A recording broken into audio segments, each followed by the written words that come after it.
서울광역방송센터입니다. 어제 용산 대통령실에서 2시간 15분 동안 이루어진 윤석열 대통령과 이재명 더불어민주당 대표의 첫 영수회담에 대해 대통령실은 허심탄회한 대화를 나눴다. 국민의힘은 소통과 협치에 물꼬를 텄다고 나름 평가했는데 정작 당사자인 이재명 대표는 답답하고 아쉬웠다는 소회를 전했습니다.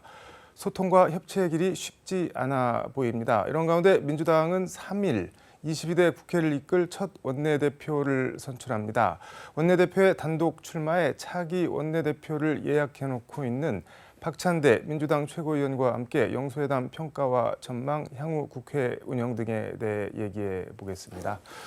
최고위원님 어서 오십시오. 네, 안녕하세요. 네. 목이 아직도 조금 쉬어. 예, 이번 총선 과정에서 최선을 다했습니다.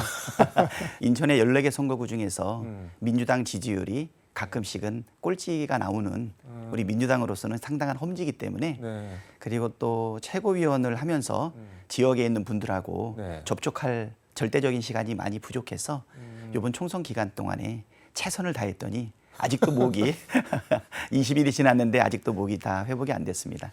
오랜만에 저희 여의도 초대석 나오셨는데 시청자들께 뭐 인사 말씀 한 말씀 해주시죠.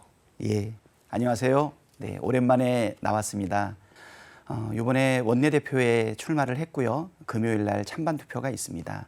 국민들의 기대에 부응해서 실천하는 개혁국회 그리고 답답하지 않은 행동하는 민주당 서로 같이 만들기 위해서 최선의 노력을 다하겠습니다. 앞으로도 변함없는 성원과 지지 그리고 비판적 따끔한 이야기들도 함께 얘기 나눠주셨으면 좋겠습니다. 감사합니다.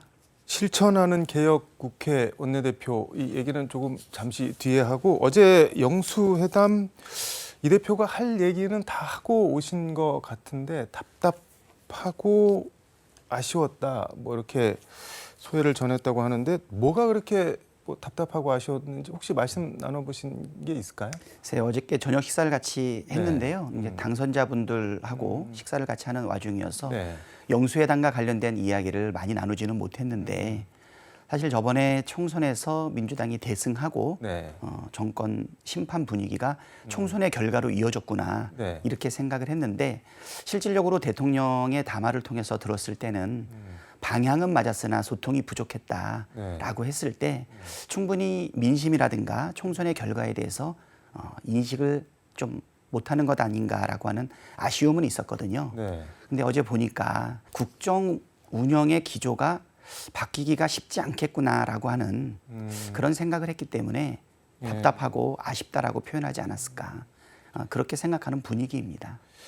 어제 영상을 보면은 이제 뭐 덕담 간단하게 하고 대통령실 관계자가 거기 들어온 풀 기자단한테 뭐 퇴장하겠습니다, 나가시죠, 뭐 이렇게 얘기를 했는데 이 대표가 아니 뭐 퇴장할 건 아직 그러면서 이제 주머니에서 그 A4지 꺼내갖고 제가 대통령님한테 드릴 말씀이 많아서 써서 왔습니다 이러면서 하니까는 또 대통령 그런 말씀하시라 손님이니까 이렇게 하니까 근데 여권 일각에서는 그 좀 너무 예의가 없는 거 아니냐, 좀 오만하다, 무슨 뭐 점령군이냐 와서 이렇게 일방적으로 대통령 옆에 두고 카메라 앞에 두고 그렇게 15분 동안 얘기를 하는 게 그게 회담하러 온 뭐 자세냐 이렇게 비판하는 사람도 있는 것 같은데 그거는 어떻게 보세요? 이번에 영수회담은 윤석열 대통령께서 먼저 제안을 하셨기 때문에 총선의 결과에 담겨 있는 민심의 내용을 제1야당 대표가 꼼꼼하고 충분하게 전달할 필요는 있지 않았나 이렇게 생각이 되고요. 표현도 정중했고 내용도 찬찬히 전달됐기 때문에 이러한 방식으로 민심을 전달하는 방법은 나쁘지 않았다라고 저희들은 생각합니다. 영수회담을 먼저 대통령이 제안하셨다고 말씀을 하셨는데 저는 어제 회담 보면서 궁금한 게 일단 뭐 의대 증원 뭐 이런 거는 약간 의견 일치를 본 것 같은데 대부분의 사안에 대해서 입장차가 크구나 뭐 이런 걸 확인하고 나온 것 같은데 대통령 입장에서는 뭐 그런 말씀 하실 줄 알았다. 뭐 민주당이 원래 해왔던 주장들이고 그렇게 얘기를 하셨단 말이에요. 그러면은 그런 말 할 줄 알았는데 정작 받아주진 않았고 뭐 외양만 놓고 보면은 와서 하고 싶은 말 해라. 뭐 나는 받아줄 생각은 잘 없다. 뭐 이런 건데 그런 회담을 왜 제안을 했을까요? 그럼 애초에? 그런 부분들은 아직도 제1야당을 국정 운영의 파트너로 생각하지 않는 것 아닌가. 그래서 답답하다고 표현했던 것도 결국 협치의 의지라든가 또 국정 운영의 기조 방향을 바꾸는데 어려움이 있는 것 아닌가 이렇게 생각이 되는 것이죠. 그런 부분은 많이 아쉬운 것 같습니다. 뭐 이거는 윤 대통령과 이 대표가 앞으로도 계속 만나신다고 하니까 조금 더 지켜보도록 하고 22대 국회 175석 거대 야당 민주당 첫 원내대표 출사표를 던지셨는데 일단 출마의 변 들어보도록 하겠습니다. 헌정사상 제1야당이 단독으로 과반 의석수를 확보하는 것은 처음이라고 생각이 됩니다. 그래서 21대 국회하고는 다른 22대 국회 운영, 특히 책임 있는 운영을 요구하고 있다라고 생각을 하고 있고요. 그래서 국민들이 원하고 있는 개혁과제와 그다음에 민생과제를 책임 있고 속도감 있게 추진해 달라고 하는 요청이라고 생각이 됩니다. 그래서 저는 이번에 원내대표에 출마하면서 그 부분에 대한 분명한 의지를 보이기 위해서 출마했다. 말씀드립니다. 서영교 최고위원이나 박주민 원내수석 부대표 등 뭐 자천 타천 출마 거론되던 분들이 결국 다 불출마를 하고 단독 출마를 하셨는데 뭐 일각에서는 이재명 대표가 사실상 낙점한 거 아니냐 뭐 이렇게 얘기하는 분들도 있는 것 같은데 그건 어떻게 보세요? 예, 뭐 서영교 최고위원님, 그다음에 박주민 수석 부대표님 다 개인적인 역량도 뛰어나시고 충분히 원내대표를 잘 수행하실 분이라는 생각이 듭니다. 그럼에도 불구하고 저한테 사실 양보한 것은 저는 그동안 이재명 대표의 수석 대변인과 그다음에 또 비서실장을 지방선거 때 잠깐 역임을 했고 또 최고위원으로서 당 운영도 같이 관여하는 사이에서 누구보다도 잘 소통되고 편한 사이다라고 하는 부분들을 사람들이 인정하신 것 아닌가 이런 생각이 들고요. 우리 민주당 역사상 단독 출마는 이번에 처음이라고 생각을 해요. 처음인가요? 네. 실천하는 개혁국회를 강조하고 계신데 실천하는 개혁국회는 뭐 어떤 국회인 건가요? 실천한다라고 하는 부분은 이제 21대하고 비교를 한다면 21대도 180석에 달하고 있는 다수정당을 우리 국민들께서 밀어주지 않았습니까? 그렇지만 저희가 협치를 시도하는 과정 속에서 실질적으로 속도감 있게 민생 법안이라든가 개혁 법안을 추진하는 데 상당한 어려움이 있었어요. 그러면 실천한다라고 하는 것은 얼마나 속도감도 있고 그다음에 적시에 할 수 있을 것인가. 그리고 또 하나는 우리가 협치의 이름으로 가장 중요한 상임위 중에 하나인 법사위를 야당에 양보를 했었죠. 여러 가지 어려움이나 갈등은 있었지만 그것이 바로 국회가 적시에 일하는 거에 상당한 장애가 되었습니다. 법사위에서 상정하지 않거나 법사위원장이 거부하게 되면 그러면 이것은 불가피하게 패스트 트랙을 통해서 할 수밖에 없다 보니까 최장 기간 270일이 경과하는 답답한 정말 고구마 국회라는 소리를 많이 듣게 되었는데요. 그래서 실천하는 국회라고 하는 것은 꼭 필요한 민생 법안, 개혁 법안에 대해서 민의가 뜨거울 때 바로 국회가 응답할 수 있게끔 책임 있게 하겠다. 신속하게 하겠다. 적시에 하겠다. 그래서 이번에는 좀 더 과감하고 단호한 모습으로 원칙적으로 처리하겠다. 뭐 민생 법안, 개혁 법안이라고 말씀을 해주셨는데 가령 뭐 용산이나 대통령이 보시기에 이거는 아닌데 싶으면은 거부권을 행사할 수도 있는 거잖아요. 뭐 가령 최상병 특검 같은 거 지금 이제 임시회 소집해서 하려고 하는데 그런 거 같은 거 했는데 거부권 행사하고 그러면은 어떻게 해야 되나요? 그러면은? 그렇죠. 21대 국회에는 9건의 거부권이 있지 않았습니까? 아마 역대 어떤 대통령보다도 많은 거부권을 짧은 시간 내에 내셨어요. 그래서 상권 분립이 엄격한 민주국가에서 이 정도로 거부권이 남용된 사례가 있었나. 그거에 대한 국민적 판단이 이번 총선에서 많이 반영됐다고 생각이 됩니다. 그래서 이번에도 5월 2일과 28일에 임시국회 본회의가 예정되어 있는데요. 특히 5월 2일 날 우리 최해병 특검과 관련된 부분을 민주당은 의결하고자 생각하고 있고요. 국회의장께서도 그 부분에 대한 의지는 높다고 생각이 됩니다. 만약에 5월 2일 날 의결이 되었는데 대통령께서 다시 거부하신다면 총선 이전의 행태와 다르지 않다. 결국은 국정기조의 방향이 바뀌지 않는 것 아닌가. 그러면 국민들이 총선을 통해서 보여줬던 민심에 대해서 대통령이 적절하게 반응하지 않으신다면 네. 그러면 더 무거운 심판과 회초리를 맞지 않겠냐라는 생각이 있기 때문에요. 대통령께서 민심을 살피고 네. 총선의 결과를 겸손하게 수용하신다라고 하면 쉽게 거부하지 못할 것이다. 이런 생각이 들고요. 더 무거운 심판이라고 말씀하셨는데 더 무거운 심판이 뭐가 있을까요? 이제 뭐 총선이 더 있는 것도 아니고 대통령 임기 동안에. 지금은 선거 결과를 네. 대통령께서 받아들이지 않는다라고 하면 그러면 지금은 정치를 네. 정치인들 소수가 하는 것이 아니라 국민이 하는 시대가 이루어지고 있지 않습니까? 네. 결국은 저는 국민의 요구사항, 민심의 압박은 우리 야당의 의원들한테만 영향을 미친다고 생각하지 않아요. 정부 여당에 있는 분들도 네. 대통령보다는 민심을 더 받드는 것이 지금 정치의 원칙이라고 생각이 되고요. 제 경험으로도 초선이었던 2016년도에 네. 탄핵안이 상정되었을 때 야당의 의석수는 176석이었거든요. 네. 30석이 모자랐지만 60석 이상의 여당 표가 이탈을 하면서 탄핵이 가결된 적이 있었습니다.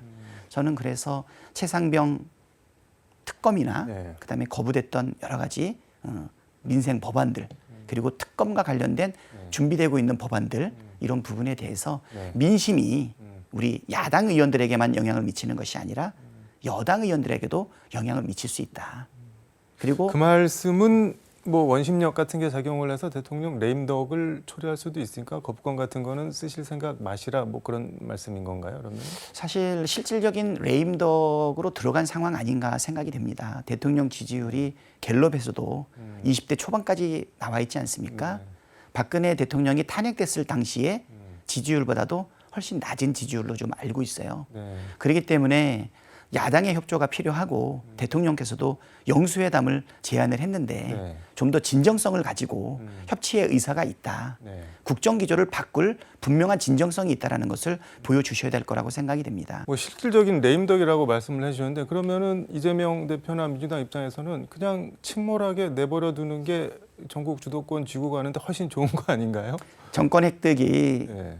정당의 목표라고 하지만 우리가 정치를 하는 이유는 네. 민생을 책임지고 국민의 생명과 안전을 지키고 네. 대한민국의 미래를 지키고 또 평화를 지키는 것 아니겠습니까? 야당이 네. 지금 여당에 못한 것에 대한 반사 이익만을 즐기기에는 대한민국의 사정이 너무 엄중하다. 70년 동안 이룩해 왔던 산업화와 민주화 그리고 문화 강국, 스포츠 네. 모든 면에 있어서 국민의 삶의 질과 국격이 떨어지고 있지 않습니까? 여야가 힘을 합쳐서 어떻게 살아도 떠받쳐야 된다. 이게 지금 뭐 정파나 정당 이익, 뭐 특정 정당 이익 생각할 뭐 그런 상황이 아니다. 대한민국이 뭐 그런 말씀인 거네요. 그러니까. 지금 뭐 하나 지금 잘 되는 게 없지 않습니까? 지금 그래도 엘리트 스포츠 강국이었던 대한민국이 지금 축구마저. 예, 뭐 여러 가지 지금 계속 좋은 소식이 없어요. 저번에 엑스포 문제도 그랬고, 그다음에 이번에 축구 문제도 그렇고, 뭐 하나 국격이 지금 막 추락하고 있는 것 아닌가? 아니 축구가 올림픽 못 나가는 게 대통령 잘못은 아니잖아요. 그거는. 그래서 뭐냐면 네. 국격이라는 부분과 사실 우리 국민들의 자존감 그리고 경기뿐만이 아니라 경제뿐만 아니라 모든 게 심리가 가장 중요하지 않습니까? 대한민국이 잘 되어가고 있다. 국민은 위대하다. 전반적으로 사회 분위기, 국운 뭐 이런 거랑 이렇게 좀 연동이 돼 있다는 뭐 그런 말씀으로 들리는. 지금 마지막 기회 아닌가 싶습니다. 영수회담 잘 제안하셨고요. 김건희 여사 특검은 어떻게 하실 건가요? 김건희 여사 특검은 네. 이거는 대한민국의 공정과 상식을 네. 대표하고 있는 부분이라고 생각이 됩니다. 이번 총선에서 우리는 이채 양명주 강조하지 않았습니까? 이게 뭔가요? 이태원 참사, 아, 그다음에 최상병, 음, 그다음에 양평고속도로, 네, 그다음에 명품백, 그리고 주가 조작. 네, 이 중에서 양명주에 해당되고 있는 세 가지 사건이 김건희 여사하고 관련이 되어 있어요. 5가지 중에 3가지가 예, 예, 양명주라고 보통 얘기하죠. 그래서 이 부분에 대해서 검찰이 네, 무엇을 하고 있습니까? 음, 7만 6천 원짜리 카드 사용액에 대해서는 129번의 압수수색을 하지 않았습니까? 누가 봐도 공정하지 못하다는 것이죠. 그래서 김건희 여사 특검에 대해서는 검찰이 분명하게 네. 이 부분에 대해서 엄정한 수사를 해야 되고요. 대통령께서도 그 부분에 대해서는 내려놓으셔야 됩니다. 가족 비리에 대해 가지고 비호하고 나선 대한민국의 대통령이 그동안 있었습니까?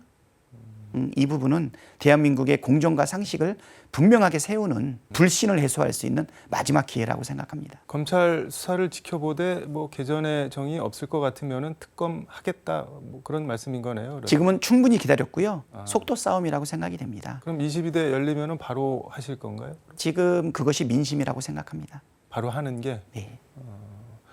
그러면은 뭐 협치 뭐 이런 게 될까요? 그 부인 특검을 갖다가 턱 들이미는데 다른 거를 받을 수가 있을까요? 꼭 대통령께서? 그러니까는 대통령의 국정기조 운영을 어떻게 하느냐가 되게 중요한 것이죠. 가족은 끝까지 비호하면서 네. 정적은 끝까지 제거하려고 하면서 그리고 민생도 네. 경제도 외교도 안보도 평화도 모든 무등하지 않습니까? 국민들은 네. 정의로운 거 원하고요. 그다음에 공정 원하고요. 그다음에 상식적인 거 원하지 않습니까? 특히 주가 조작과 관련된 부분은 네. 관련 공범자들은 다 재판이 진행되고 또 1심 판결까지 받지 않았습니까? 김건희 여사에 대해서는 어떠한 소환 조사도 압수수색도 단 한 건도 없었다는 것이죠. 22대 국회 열리면 바로 김건희 여사 특검법 한다고 하면은 열리자마자 또 시끌시끌할 것 같다는 생각도 드는데 국회가 우리의 의지는 그렇다. 우리가 시작하고 난 다음에 쫓아오면 방어하면 너무 모양 안 좋지 않습니까? 선도적으로 할 필요가 있다고 보고요. 최해병 특검과 관련해서는 네. 야당만 아니라 여당의 의원 몇 사람도 다른 의견을 내고 있지 않습니까? 우리 김건희 여사와 관련된 네. 특검법 문제, 도이치모터스 양평고속도로, 그다음에 명품백과 관련된 부분에서도 네. 소신 있고 용기 있는 여당 정치인들의 사실은 참여를 기다리고 있습니다. 시간이 거의 다 돼서 이거 하나만 좀 여쭤보겠습니다. 조국 대표가 22대 국회 1호 법안으로 이른바 한동훈 특별법을 발의하겠다고 공언하고 있는데 법안 발의하려면 뭐 10명 이상 의원이 동참을 해야 되는데 12석이니까 단독으로 발의를 할 수는 있는데 통과되려면은 뭐 민주당이 협조가 뭐 꼭 있어야 되는 그런 구조인데 한동훈 특검법 이거는 어떻게 하실 건가요? 발의를? 아까도 뭐 김건희 여사에 대해서 국한에서 말씀을 나눴지만 우리 한동훈 전 비대위원장도 네. 사실 많은 의혹을 가지고 계세요. 본인은 정의를 집행하는 네. 수장이었던 법무부의 장관을 했었지만 법무부 장관을 하게 되면서 네. 사실 내로남불 많이 보이셨거든요. 네. 뭐 휴대폰 비밀번호를 오픈하지 않는다든가, 네. 그다음에 조국 장관 가족의 뭐 교육 문제, 입시 문제랑 관련해선 사실은 멸문지화에 이르기까지 네. 사실은 정의를 위해서 실오라기 같은 의혹 하나도 다 털어냈지만 본인의 가족들과 관련된 부분에 있어서는 네. 과연 옳은가? 그래서 저는 누구도 네. 정의, 공정 그리고 상식의 측면에서 네. 예외가 있을 수는 없다. 그래서 큰 틀에서는 동의를 하고 있습니다. 이것도 그럼 법안 발의되고 그러면은 같이 동조해서 바로 하실 건가요? 나는 동조해서 여기 참여하고 통과시키는데 참여할 우리 민주당의 의원들이 상당수가 있다고 생각합니다. 네. 알겠습니다. 마무리 말씀 듣도록 하겠습니다. 시간이 다 돼서. 예, 우리 민주당에 다시 한번 기대감을 세워주셨고요. 21대 때 답답하고 아쉬웠던 부분을 22대 때 해소하라고 기대할 것이라고 생각합니다. 국민들의 먹고 사는 문제, 민생, 그리고 또 이 사회의 개혁, 사실 어떤 것도 포기할 수 없습니다. 22대 국회는 21대와는 다르게 실천하는 개혁, 그리고 행동하는 민주당의 모습을 반드시 보여드리고요. 그리고 달라진 민주당을 국민께 보여드리도록 하겠습니다.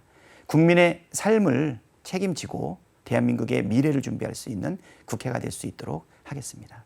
계속 지지해 주시고 따뜻한 관심을 보여주시기를 바랍니다. 감사합니다. 어떻게 달라지는지 지켜보도록 하겠습니다. 자주 나와서 좋은 말씀 좀 들려주십시오. 예, 자주 불러주십시오. 감사합니다. 고맙습니다. 오늘 말씀 여기까지 듣도록 하겠습니다. 예, 감사합니다.